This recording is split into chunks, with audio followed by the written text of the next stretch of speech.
Good evening. Welcome to Last Bell Boxing.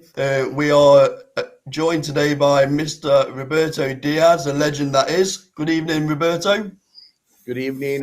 Sorry keeping you all late up so late, but all the best to everybody listening, all the friends out there in the UK. And we're also joined by Andy, the regular panel member. Andy. And then we got Ray at the bottom, who's also the regular panel member. Ray? Hello, Roberto. You okay?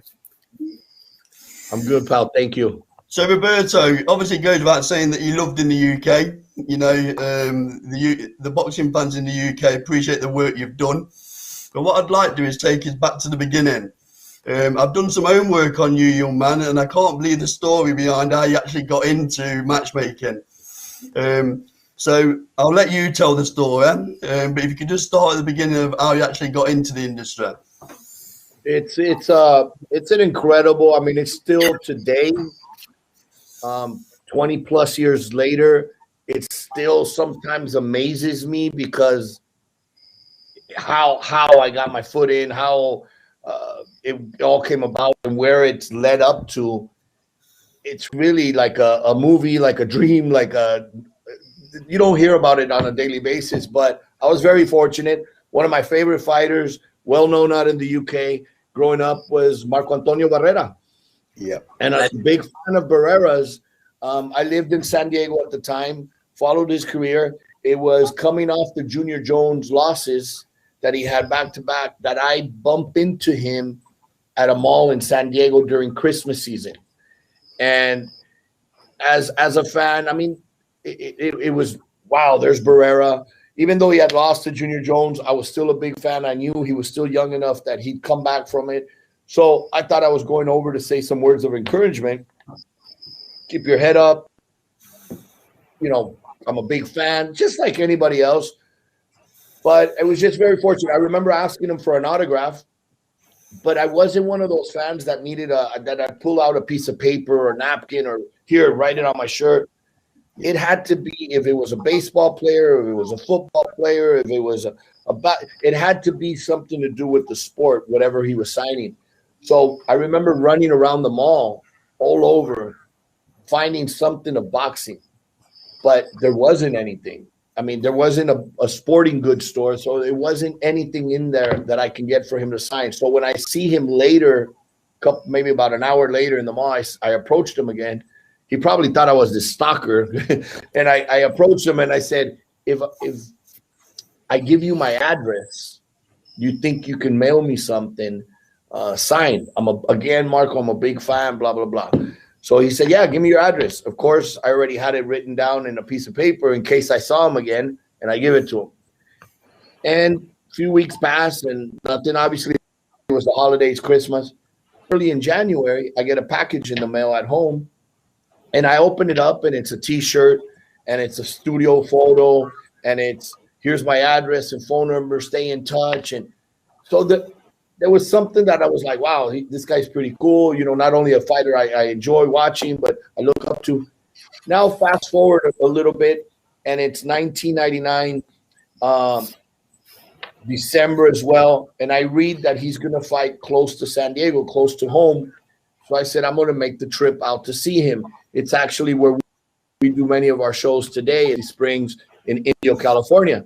He was going to do an exhibition December 99, actually December 98, because his first fight with Morales was coming up. So it was December of 98, his first fight with Morales. 99. His first fight with Morales was in 2000, February.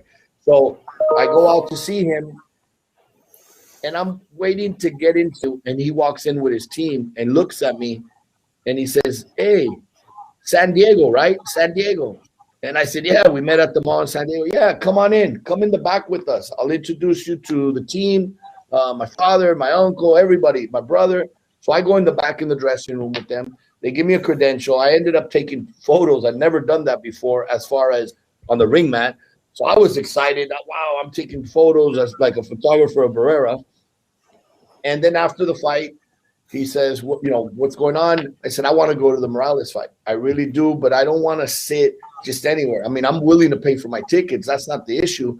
but I want to be with the Barrera crowd. I want to be with the Barrera team. I want to be in that atmosphere. And he says, talk to my guy, his manager at the time, Oscar Maldonado. And I said, yeah, no. So long story short, I go to the first Morales fight, tremendous fight, Mandalay Bay, a lot of fans. I think it was maybe 80% for Morales, 20% for Barrera. But after the fight, even the Morales were going up to Barrera and saying, you won, you're our champion. We came to see from Morales. We came from Tijuana. So I was excited because they gave me a track suit from the team and treated me as a special guest. And that relationship just built. They told me, come up to Big Bear before the fight, come up to Big Bear, visit us camp. I took them all the VHS tapes at the time of Morales' fight so they can train and prepare and the trainers watch them. We became very good friends. Today, I'm the godfather of his oldest son. But during those times of him being in camp, at first one time he said, why don't you carry the flag into the ring? Wow. Really? I could carry the flag? Yeah. So if you see some of his earlier fights, even before the Hamed fight, I'm carrying the flag. And to me, it was just like, wow, you know what? Hey, you guys, I tell my friends, and you see me in the corner with Barrera with the flag. To me, that was a dream come true.